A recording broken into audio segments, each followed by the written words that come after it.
Good morning to all my students. आज हम आपको क्लास 7 हिंदी फर्स्ट चैप्टर 13 श्वेत क्रांति का पर्याय अमूल डेयरी नामक चैप्टर के बारे में बताएंगे। इस चैप्टर की रीडिंग आप स्वयं करेंगे। अब इस चैप्टर को मैं आपको अपने शब्दों में समझाती हूँ। भारत किसानों का देश है। यहाँ का मुख्य विषय कृषि और पशुपालन है। स्वतंत्रता के बाद यहाँ दो मुख्य क्रांति आई।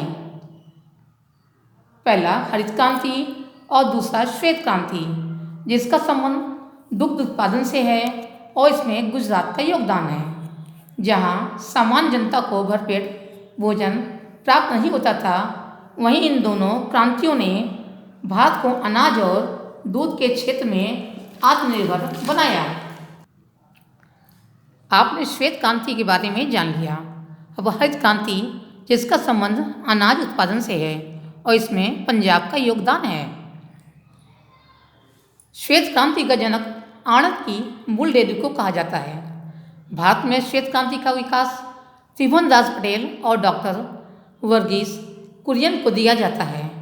पहले गांव में दूध संग्रह करने की व्यवस्था नहीं थी, जिसके कारण गांव वाले नुकसान तथा कष्ट सहकर भी दूध बेच दिया करते थे। त्रिभुवनदास जी से किसानों का दुख देखा नहीं गया। उन्होंने गांव-गांव जाकर खेड़ा जिले की ग्रामीण जनता को पशुपालन व दूध का महत्व समझाया तथा सहकारी मंडली बनाने का सुझाव दिया। खेड़ा जिले की ग्रामीण जनता को उनकी बातें समझ में आ गई। 14 दिसंबर 1946 को खेड़ा जिला सहकारी दुग्ध उत्पादन संघ लिमिटेड नामक संस्था का रजिस्ट्रेशन हुआ और यहीं से श्वेत क्रांति अर्थात अमूल डेयरी का शुभारंभ हुआ। इस बीच उनकी मुलाकात डॉक्टर वर्गीस कुरियन से हुई, जो शायद श्री त्रिभुवनदास जी के लिए फरिश्ता बनकर आए थे। अधिक से अधिक दूध सरकारी मंडलियों में आए, इसका प्रबंध त्रिभुवनदास जी करते तो इसके सर्वोत्तम उपयोग की जिम्मेदारी डॉक्टर कुरियन की थी।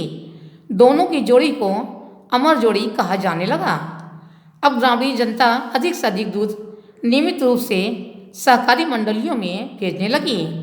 इस प्रकार किसान आर्थिक रूप से समृद्ध होने लगा तथा सहकारिता के महत्व को समझने लगा। अधिक मात्रा में दूध आने के कारण डेयरी की आवश्यकता पड़ी, जो अमूल डेयरी के नाम से 1950 में आणंद में प्रारंभ हुई। अमूल की सफलता को ध्यान में रखकर भारत सरकार ने 1956 में नेशनल डेयरी डेवलपमेंट बोर्ड की स्थापना की। यह एक राष्ट्रीय संस्था है, जिसका उद्देश्य दूध उत्पादन के साथ साथ कृषि अर्थतंत्र को भी सुधारना है। आज अमूल डेयरी के अन्य उत्पाद जैसे दूध पाउडर, दही, घी, मक्खन, चीज, आइसक्रीम भी उपलब्ध करा रहा है। आज अमूल डेयरी की तरह Sabar dairy, Sagar dairy, Banas dairy, Baroda dairy आदि काम कर रही हैं। आज देश विदेश के लोग अमूल डेयरी की प्रत्यक्ष मुलाकात के लिए आते हैं। आज अमूल डेयरी के कारण लाखों लोगों की रोजी रोटी चल रही है। अमूल के शिल्पी श्री त्रिभुवनदास पटेल उनके तथा उसके कर्णधार डॉक्टर कुरियन को भारत सरकार तथा अंतर्राष्ट्रीय संस्थाओं के द्वारा सम्मानित किया गया था।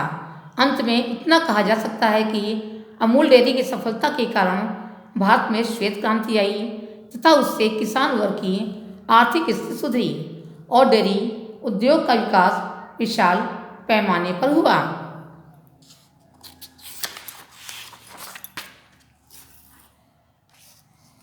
इस चैप्टर का शब्दार्थ आप लोग अपनी नोटबुक में लिखेंगे।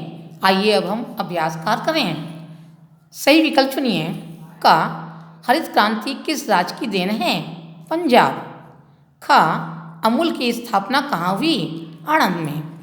ग अमूल क्या नहीं उपलब्ध कराती? चॉकलेट। घ खेड़ा तथा आणंद जिले की समृद्धि में अमूल डेयरी का कितना योगदान है? 40%। दूसरा अधूरे वाक्यों को पूरा कीजिए। इसे आपको अपनी बुक में होमवर्क में करना है। मिलान कीजिए। का खेड़ा जिला सहकारी दूध संघ लिमिटेड 1940 ईस्वी में हुआ था। दूसरा, अमूल डेयरी का प्रारंभ 1950 ईस्वी में था। तीसरा, गा नेशनल डेयरी डेवलपमेंट बोर्ड की स्थापना 1956 ईस्वी में थी।